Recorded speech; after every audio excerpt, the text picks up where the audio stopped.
नमस्कार। सातै प्रदेशको ताजा खबरहरूको सँगालो प्रदेश समाचारमा यहाँलाई स्वागत छ। म दृष्टिवाणी धिताल। प्रदेश समाचार सुरु गरौं अहिलेसम्मका मुख्य समाचारबाट।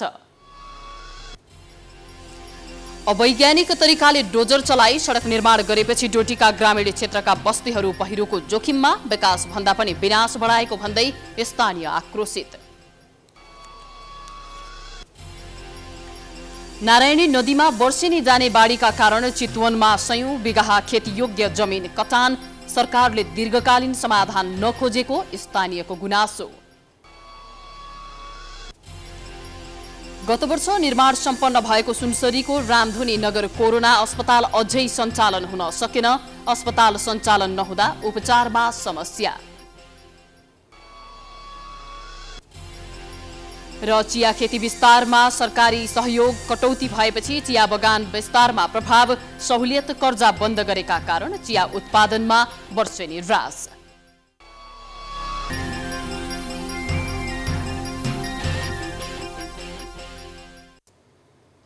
आजको प्रदेश समाचार सुरु गरौं अवैज्ञानिक रूपमा सडक निर्माण गरिएपछि डोटीका बस्ती नै पहिरोको जोखिममा परेको सम्बन्धी प्रसङ्गबाट।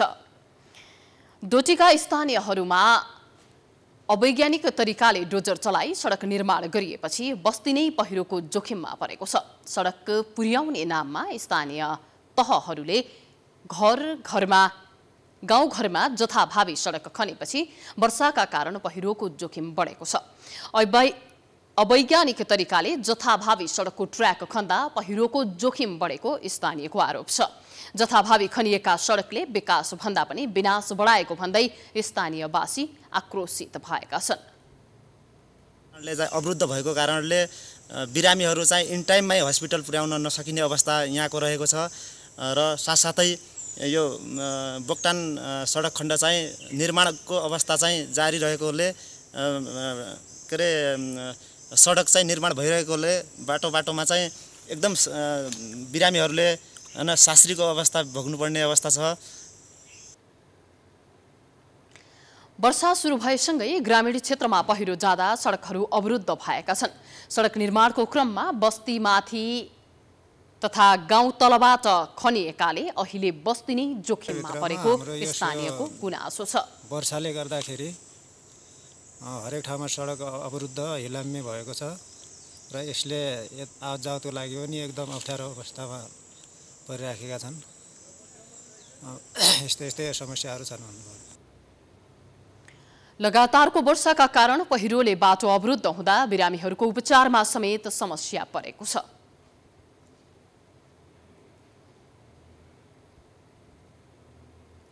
अबको क्रममा बागमती प्रदेशको चितवनमा नारायणी नदीले खेतीयोग्य जमिन कटान गरेको सम्बन्धी समाचारको। नारायणी नदीमा आएको बाढीका कारण चितवन तथा आसपासको क्षेत्रमा जग्गा कटान गर्दा किसान मारमा परेका छन्। बाढीले खेतीयोग्य जमिन कटान तथा ढुङ्गा बालुवाले खेतबारी पुरिदिँदा चितवनका स्थानीयहरू पीडामा छन्।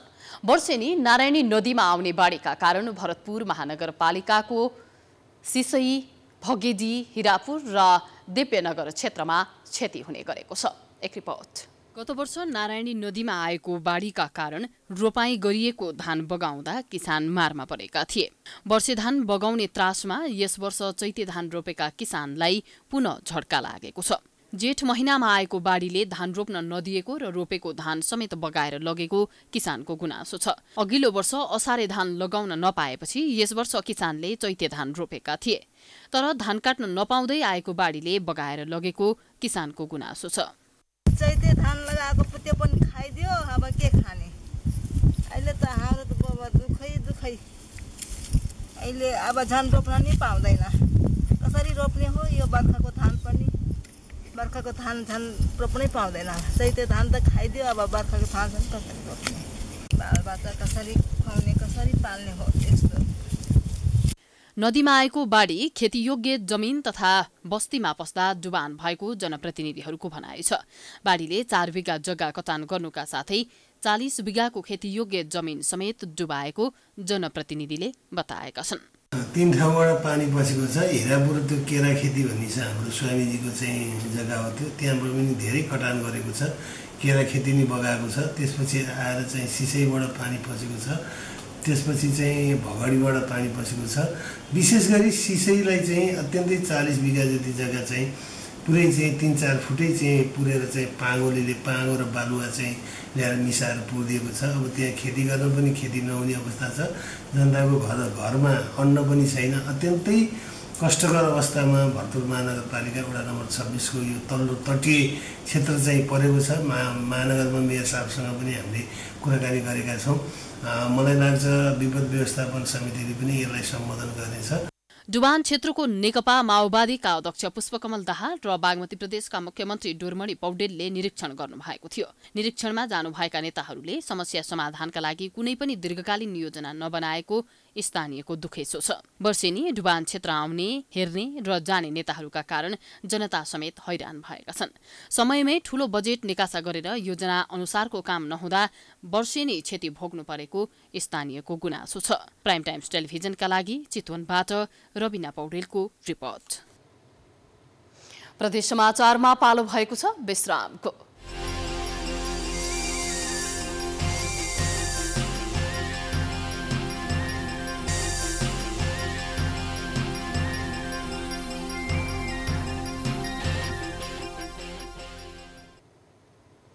विश्रामपछि प्रदेश समाचारमा स्वागत छ। अबको पालोमा प्रदेश 1 को सुनसरी स्थित रामधुनी नगरपालिकाले निर्माण गरेको कोरोना अस्पताल सञ्चालनमा आउन नसकेको सम्बन्धी समाचारको। गत वर्ष सुनसरीको रामधुनी नगरपालिकाले निर्माण गरेको कोरोना अस्पताल अझै सञ्चालनमा आउन सकेको छैन। सरकारले कोरोना फैलन सक्ने जोखिम उच्च रहेका बेला पालिकामध्ये रामधुनी नगरपालिका अग्रस्थानमा रहेको थियो र कोरोना संक्रमित बिरामीको उपचारका लागि भन्दै अस्पताल निर्माण गरिसकिएको भए पनि अझै पनि अस्पताल सञ्चालन नहुँदा त्यस क्षेत्रका स्थानीय समस्यामा पर्दै आएका छन्। एक रिपोर्ट। गत वर्ष कोरोनाको महामारी केही कम हुँदै गर्दा नेपाल सरकारले कोरोना फैलिन सक्ने उच्च खतरा रहेका पालिकाको सूची सार्वजनिक गरेको थियो, जसमा रामधुनी नगरपालिका अग्रस्थानमा थियो। जोखिम बढ्न सक्ने भन्दै नगरपालिकाले कोरोना अस्पताल निर्माण गरेको हो। तर निर्माण सम्पन्न भई 1 वर्ष बितिसक्दा समेत अस्पताल सञ्चालनमा आउन सकेको छैन। रामधुनी 5 मा 10 बेड क्षमताको कोभिड विशेष अस्पताल निर्माण सम्पन्न गरी गत मङ्सिरमा तामझामका साथ उद्घाटन समेत गरिएको थियो। प्रदेश सरकारको 10 लाख बजेट र अरू नगरको रहने गरी 1 MBBS डाक्टर सहित चिकित्सकको सेवा उपलब्ध गराउने उद्देश्यका साथ स्थापना र उद्घाटन गरिएको अस्पताल अझै सञ्चालनमा नआउँदा कोरोना संक्रमितले शास्ति खेप्दै आएका छन्। नगरले अस्पताल सञ्चालनमा नआउनुको मुख्य कारण चिकित्सकको समस्या देखाएको छ। एकजना डाक्टरले मात्र हामीले चाहिँ सञ्चालन गर्न सक्दैनौँ। त्यसले गर्दाखेरि हामीले करिब यहाँनिर हाम्रो 2 चोटि भयो हामीले डाक्टरको विज्ञापन निकालेको, तपाईहरु पनि सूचना बोर्डमा गएर हेर्न सक्नुहुन्छ। त्यहाँनिर चाहिँ हामीले 2 चोटि निकाल्यौं डाक्टरको हामीलाई आवश्यकता चाहियो भनेर। सूचना निकाल्दाखेरि पनि अहिलेसम्म कसैले पनि हामीलाई यहाँनिर डाक्टरको लागि चाहिँ सूचनामा चाहिँ फर्म भर्न आउनुभएको, आवेदन दिन आउनुभएको हामीले नदेखेपछि फेरि दोहोरो पनि हामीले गर्यौं। त्यस्तै अस्पताल प्रशासनले पनि उपचारका लागि चिकित्सकको अभाव देखाएको छ। आह्वान गरे अनुसार स्वास्थ्यकर्मी तथा चिकित्सक नपाएका कारण अस्पताल सञ्चालन हुन नसकेको अस्पताल प्रशासनले जनाएको छ। चिकित्सक बिना अस्पताल सञ्चालन गरे बिरामी भर्ना भई उच्च जोखिम हुने भन्दै तयारी पूरा नगरी सञ्चालन नभएको जनाएको छ। सञ्चालन गर्ने सन्दर्भमा त्यहाँ चाहिँ अब कोभिडका बिरामीहरू आउँदाखेरि ती चाहिँ चिकित्सक बिरामीको रूपमा आउने र तिनीहरूलाई चाहिँ हामीले 24 घण्टा हेर्नुपर्ने र त्यहाँको जनशक्तिमा पनि एकजना मात्रै डाक्टर साहब हुनुहुन्छ। थप अन्य डाक्टर साहबहरू र अन्य प्यारामेडिक्सहरू पनि हामीले व्यवस्थापन गर्नुपर्ने स्थिति छ र प्यारामेडिक्सहरू त हामी हाम्रो आन्तरिक नगरपालिकाबाट व्यवस्थापन गर्छौँ। तर डाक्टर साहबको हकमा हामीले पटक सूचना प्रकाशन गरेका छौँ। पटक सूचना प्रकाशन गर्दा पनि कोही पनि डाक्टर साहबहरू हामी कहाँ सम्पर्कमा आउनु भएको छैन। सम्भवतः अब यी डाक्टर साहबहरू नआउनु भएको कारणले गर्दाखेरि हामीले कोभिड अस्पतालकै रूपमा सञ्चालन गर्न सकेका छैनौँ। नगरमा अस्थायी कोभिड अस्पताल सञ्चालनमा नआए पनि त्यही आउने बिरामीहरूलाई डाक्टरले सेवा पुर्याएको नगरपालिकाको दाबी छ। सामान्य ज्वरो नाप्ने काम त्यहाँबाट भइरहेको नगरपालिकाले जानकारी दिएको छ। तर नगरवासीले भने कोरोना महामारीले ग्रसित भइरहेको समयमा जनप्रतिनिधिहरू जिम्मेवारीबाट पन्छिएको आरोप लगाएका छन्। जनप्रतिनिधिहरूको लापरवाहीका कारण अस्पताल सञ्चालनमा ढिलाइ भएको स्थानीयको भनाइ छ। रामधुनी नगरपालिकाले चाहिँ हालसम्म लगभग 1.5 महिना भइसक्यो, सुरुवाती पिरियडदेखि नै हालसम्म कोभिड अस्पताल सञ्चालन निर्माणार्थ भनेर सबै सिधाइसकेको अवस्था छ, तर अहिलेसम्म सञ्चालनमा ल्याउन सकेको अवस्था छैन। अब यो हामीले त पार्टीगत हिसाबले पनि झकझक्याएको नगर प्रमुख भागमा गएर पनि त्यस पछाडि त्यसका त्यो सञ्चालनका संयोजकहरूसँग पनि हामीले पटक पटक कुरा गरिसक्यौँ किन सञ्चालनमा आएन भनेर। अब उहाँहरू डाक्टर भएन के भएन कसो भएन भन्ने खालका कुराहरू, प्राविधिक समस्याहरू छन् भन्ने खालको कुराहरू गरेर मतलब अहिलेसम्म सञ्चालनमा आएको छैन भन्ने खालको कुराहरू गरिरहनु भएको छ। अब त्यसको कारणले सञ्चालनमा नआएको कारणले गर्दाखेरि रामधुनी नगरवासीमा जुन खालको एउटा खालको भय देखिरहेछ, कोभिड यो दोस्रो भेरिएन्टको भय देखिरहेछ, त्यो खालको नजिकैको अस्पतालमा निर्माण भइसकेको अस्पतालमा समेत प्राथमिक उपचारसम्म पनि गर्न नसक्ने अवस्था। जस्तै हामीले त के पनि भनेको थियौँ भने नगरपालिकालाई भएन भने होल्डिङ सेन्टर भए पनि बनाऊ। अस्पताल सञ्चालनमा नआउँदा विभिन्न दाताबाट सहयोगमा आएका अक्सिजन तथा स्वास्थ्य सामग्री प्रयोगविहीन भएका छन्। कोरोना महामारीको जोखिम उत्तिकै भएकोले चाँडोभन्दा चाँडो अस्पताल सञ्चालन गर्न नगरपालिकाले चासो दिनुपर्ने देखिन्छ। सुनसरीबाट विकल रेग्मीको रिपोर्ट। अबको पालोमा सुदूरपश्चिम प्रदेशको डोटीमा जिल्ला प्रशासन कार्यालयले बार अनुसार सेवा दिने सम्बन्धी समाचार रहेको छ। प्रदेश समाचारमा जिल्ला प्रशासन कार्यालय डोटीले असार 11 गतेबाट बार अनुसार सेवा दिने भएको छ। कोभिड-19 को संक्रमण हुन नदिन स्वास्थ्य सुरक्षा मापदण्डको पालना गरेर नागरिकता, राहदानी, नाबालकको परिचय पत्र, सङ्घ संस्था, पत्र पत्रिका दर्ता, नवीकरण लगायतका सेवा बार अनुसार प्रदान गर्ने जिल्ला प्रशासन कार्यालयले जनाएको छ। प्रशासनले जारी गरेको विज्ञप्ति अनुसार आइतबार र सोमबार बोक्टान, फुटसिल, बडीकेदार र जोरायल गाउँपालिकामा, मंगलबार शिखर नगरपालिका र केआइसिङ गाउँपालिकाका नागरिकलाई सेवा प्रदान गरिने भएको छ।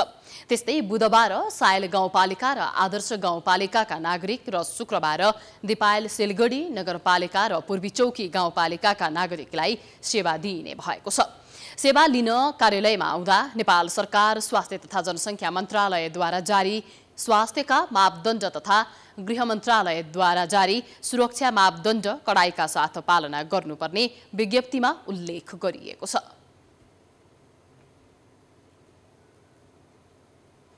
प्रदेश समाचारमा फेरि पनि पालो भएको छ विश्रामको।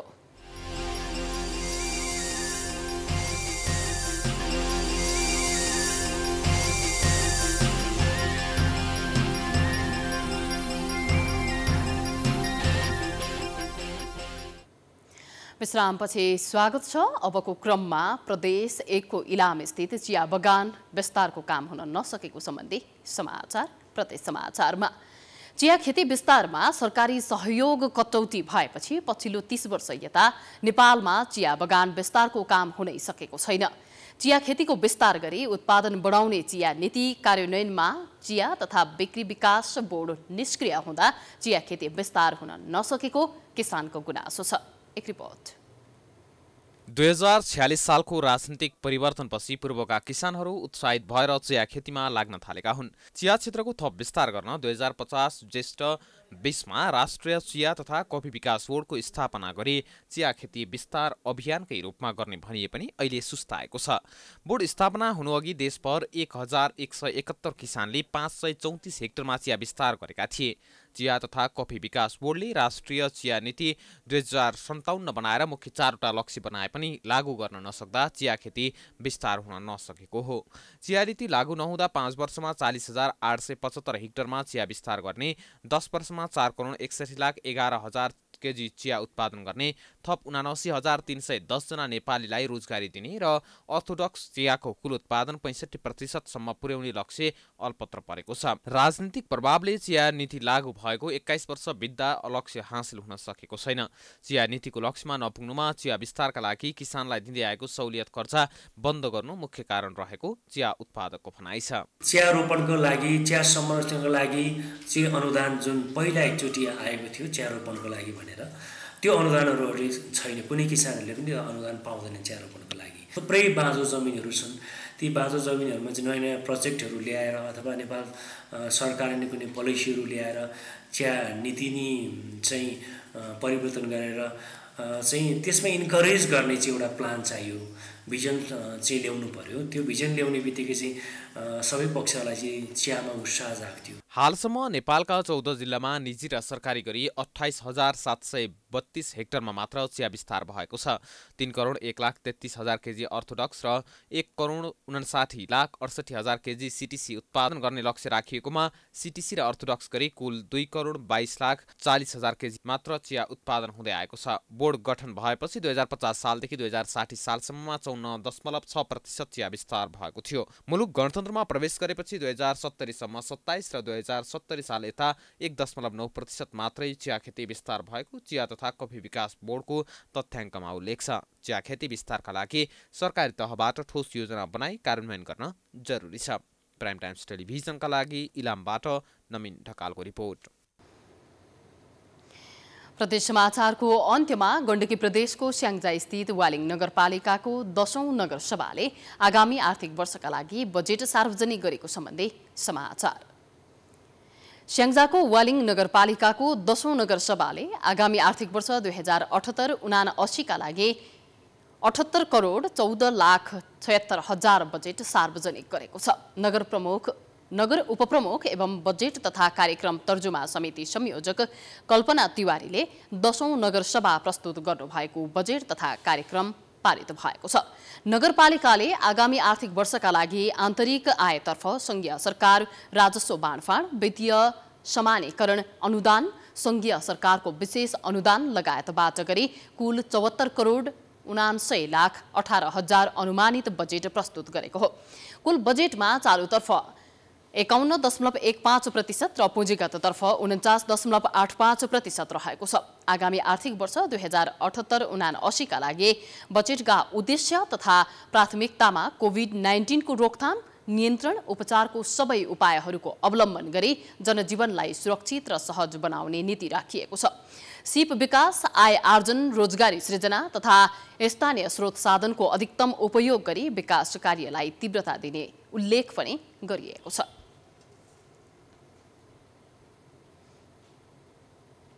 यो सँगै हामी प्रदेश समाचारको अन्त्यमा आइपुगेका छौं। जाँदा जाँदै प्रमुख समाचार पुनः एकपटक।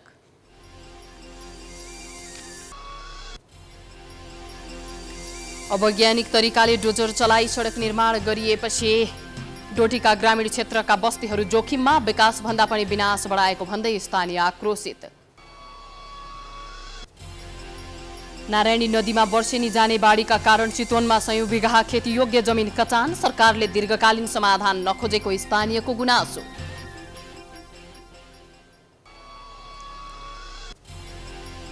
गत वर्ष निर्माण सम्पन्न भएको सुनसरीको रामधुनी नगर कोरोना अस्पताल अझै सञ्चालन हुन सकेन। अस्पताल सञ्चालन नहुँदा उपचारमा समस्या।